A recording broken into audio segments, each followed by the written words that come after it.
बात समझ में आ गई होगी कि पहले री रा और सा है, उसके बाद ना है, उसके बीच में कोई स्वर का वर्ग पा वर्ग अनुस्वार या वह में से कुछ आ जाए तो इस ना की जगह पे ला हो जाएगा। जैसे उदाहरण आप देखिए, जैसे आपने लिखा प्रधनमान,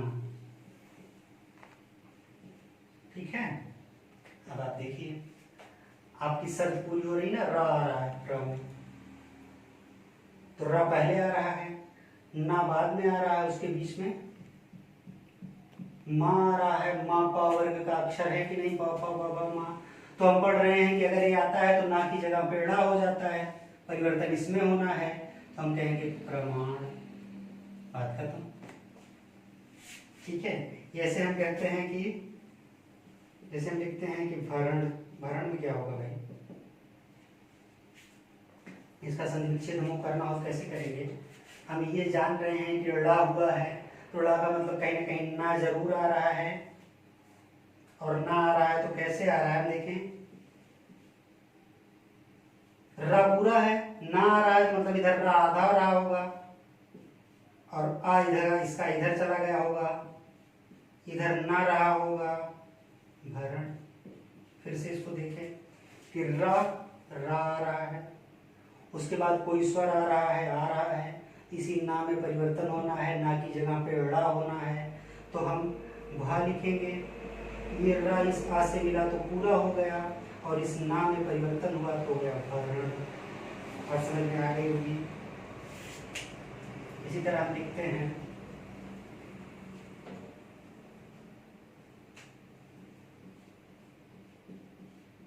री, री ऐसे लिखते हैं, री मतलब आदि है, री धन अन, तो ना के बाद, ना के पहले आ रहा है, इधर री है, री में परिवर्तन होगा, री में आ जुड़ेगा तो पूरी री हो जाएगी, ना में परिवर्तन हो जाएगा तो गया ऋण। जैसे हम लिखते हैं विष्णु,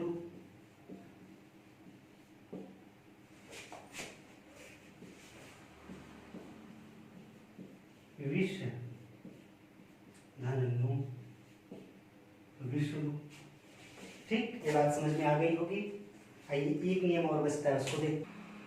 अगला नियम है कि यदि पहले सा आ जाए, सा मतलब सा मतलब दंत सा, सरौता वाला सा जिसको आप बोलते हैं, पहले सा आए, उसके बाद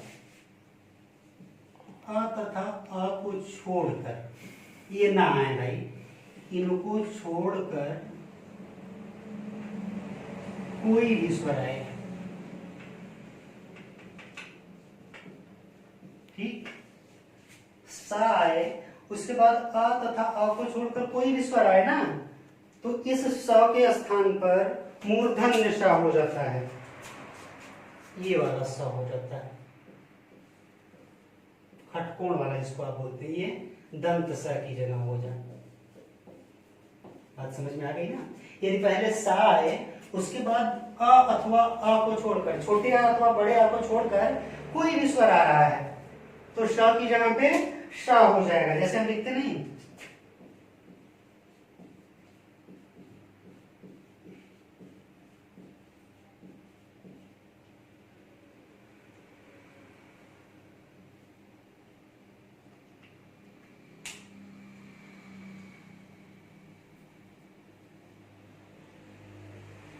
उल्टा लिख दिया गया क्या, आ अथवा आ को छोड़कर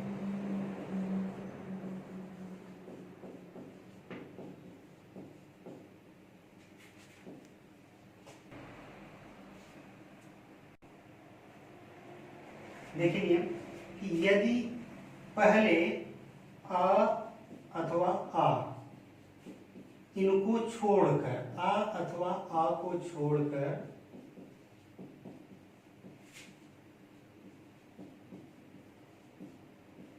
कोई भी स्वर आए, ठीक है। यदि पहले आ अथवा आ को छोड़कर कोई भी स्वर आए और बाद में श आ जाए, ये कौन सा सा है, दंत वाला सा, सरौता वाला सा, तो इस स की जगह पे श हो जाता है, खटकोण वाला सा हो जाता है। जैसे उदाहरण देखिए आप, हम लिखते हैं कि नी धनसिद्ध। अब आप नियम लगाइए, पहले आ अथवा आ को छोड़कर कोई भी स्वर आए तो आ रहा है भाई, यहाँ पे कौन सा स्वर आ रहा है, ना के साथ ई आ रहा है, छोटी ई। उसके बाद सा आए तो सा भी आ रहा है भाई। तो हम कह रहे हैं कि इसी स की जगह पे ओ वाला सा, खटकोण वाला सा, मूर्धन्य सा होगा, तो हम क्या लिखेंगे, इसमें तो कोई परिवर्तन नहीं होना है, इसकी जगह पे ही होना है, तो हमने लिख दिया निषिद्ध। बात समझ में आ गई होगी। या फिर एक उदाहरण और देखते हैं, हम लिखते हैं युधिष्ठिर। युधिष्ठिर,